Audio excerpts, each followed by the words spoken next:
ini memang khususnya anak-anak kita remaja SMP itu ketika sholat berjamaah di masjidnya, ya, keinginan atau mungkin motivasi untuk sholat berjamaah di masjid atau sholat rumah itu sangat memprihatinkan. Tapi ketika itu telah di sekolah masing-masing, kami yakin Bapak Ibu bisa mendampinginya sehingga bisa terlaksana dengan baik.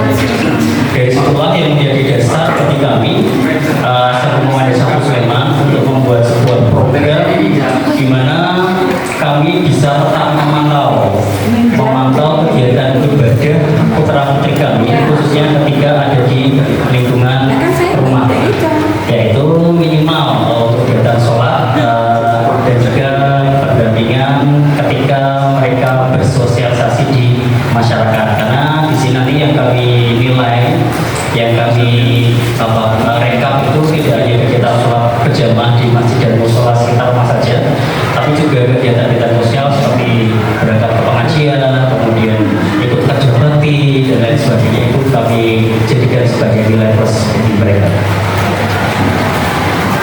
Kemudian Bapak Ibu, di sekolah kami mungkin tidak terjadi di sekolah Bapak Ibu, ketika jamaah sholat itu masih ada beberapa anak itu yang harus dikejar. Kadang-kadang ketika di musola itu dilihat anak ini belum kelihatan, kita cari ternyata masih tidur di dalam kelas atau mungkin berada. Jadi terkesan ketika mereka itu sampai ke tempat sholat ibadah kami itu terkesan seperti terpaksa, sehingga dari situ kami mencoba membuat sebuah program yang menjadikan sebuah kebiasaan, karena tanggung jawab sholat itu ketika di rumah adalah keluarga, tapi ketika di sekolah adalah kita semua dalam menyelamatkan generasi kita.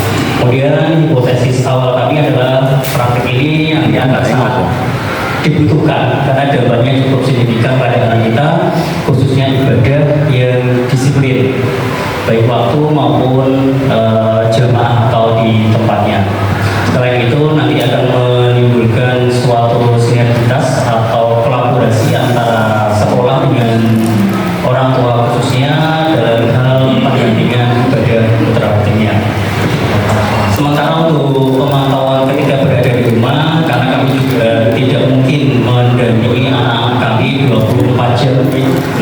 Jadi ketika sholat asar, zuhur dan asar pasti kami bisa mendampingi anak-anak. Tetapi ketika sholat maghrib, isya maupun subuh,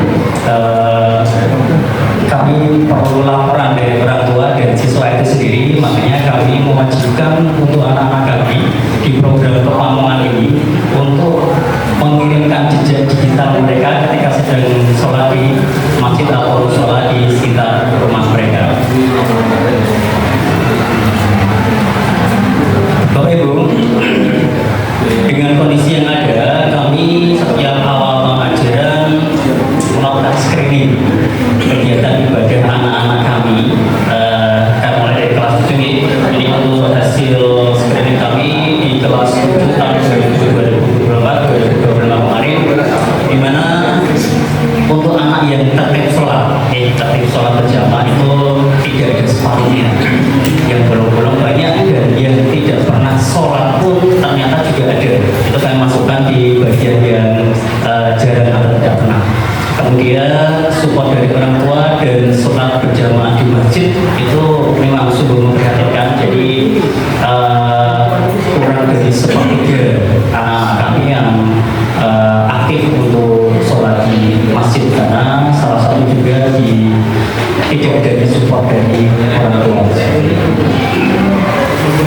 Kemudian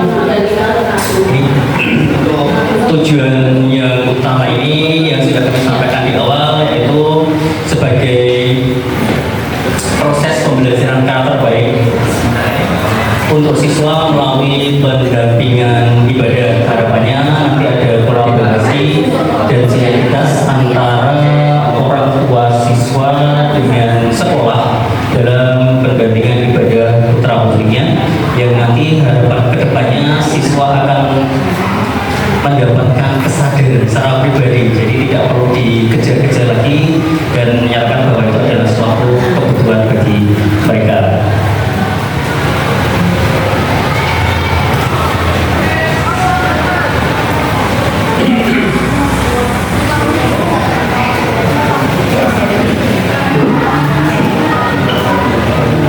Dibantu itu Pak Bung, dari itu membantu. Bentuknya sakit. Iya. Kalau itu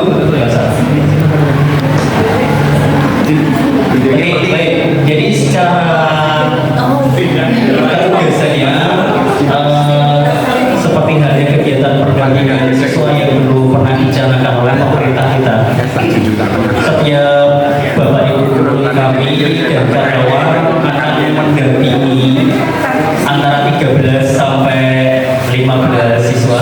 Sudah bergabung Pak Rahman.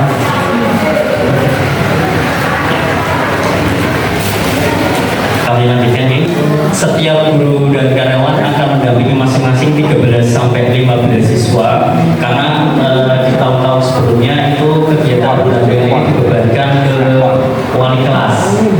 Banyak wali kelas yang mengeluh bahasa Jawa itu lepas anakku sholat di angel kemudian cakro sehingga dari situ kami bermusyawarah berdiskusi untuk menyusun kegiatan program ini dengan harapan anak-anak bisa lebih terpantau dengan jumlah yang lebih kecil. Kemudian satu hal lagi berupa bukti jejak digital yaitu foto atau video di mana ketika anak itu sedang sholat berjamaah di masjid atau di musola di rumah sekitar rumah, mereka wajib mengirimkan foto.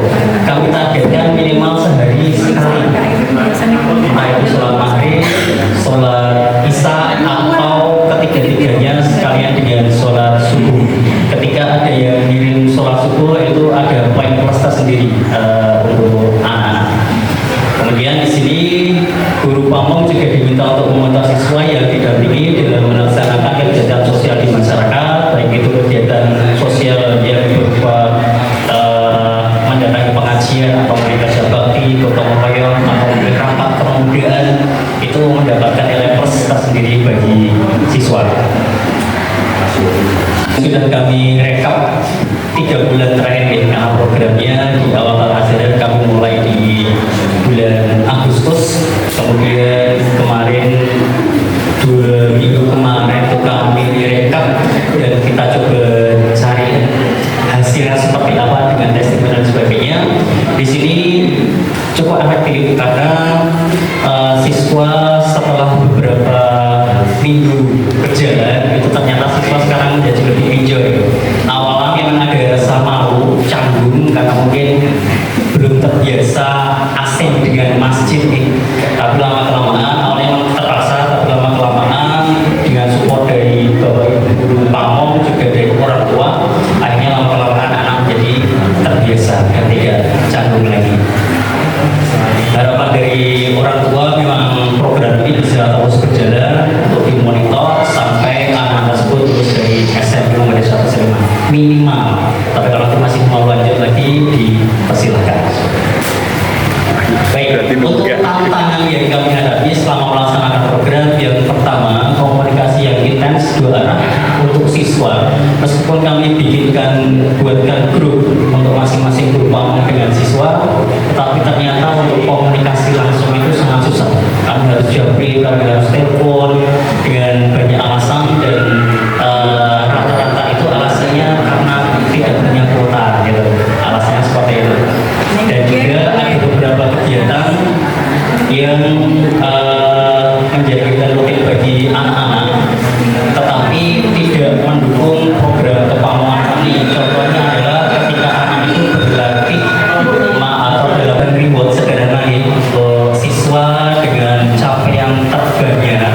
Jadi untuk yang pertama kemarin kami berikan reward berupa voucher jajan di kantin. Itu sudah cukup memicu anak-anak untuk lebih lagi dalam melaksanakan kegiatan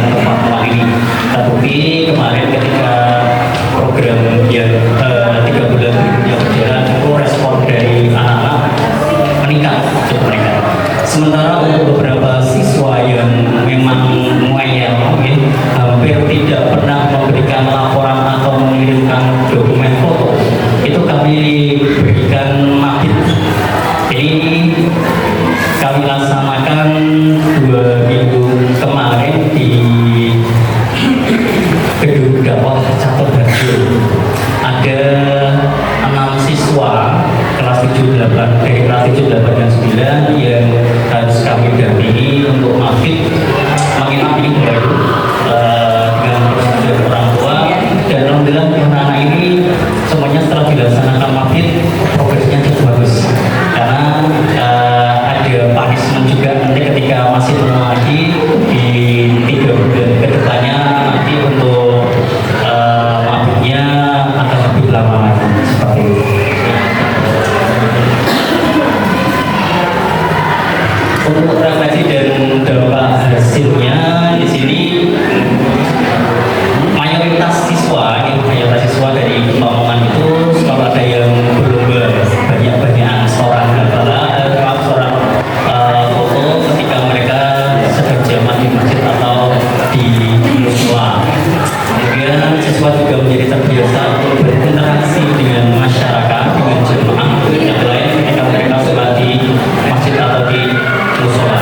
Sementara orang tua juga menjadi termotivasi meskipun awalnya itu motivasinya untuk memanggil anaknya di anaknya pas akhirnya mau tidak mau dari keterpaksaan itu akhirnya jadi suatu hal yang terbiasa dan menjadi suatu hal yang baik kita semua. Bapak Ibu, ini adalah beberapa testimoni yang kami minta respon dari orang tua.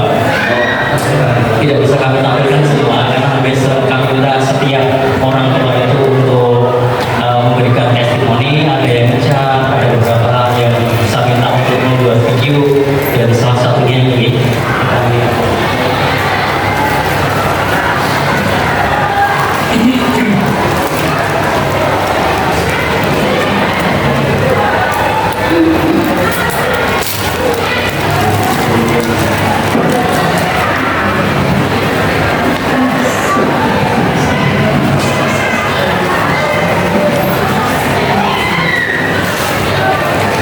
Simpan drive untuk kebiasaan dari masing-masing guru pamong. Merasa senang dan puas dengan program ini karena anak-anak menjadi terbiasa untuk sekarang itu untuk jamaah di masjid di sekitar rumah mereka. Beberapa yang kami minta testimoni menyampaikan seperti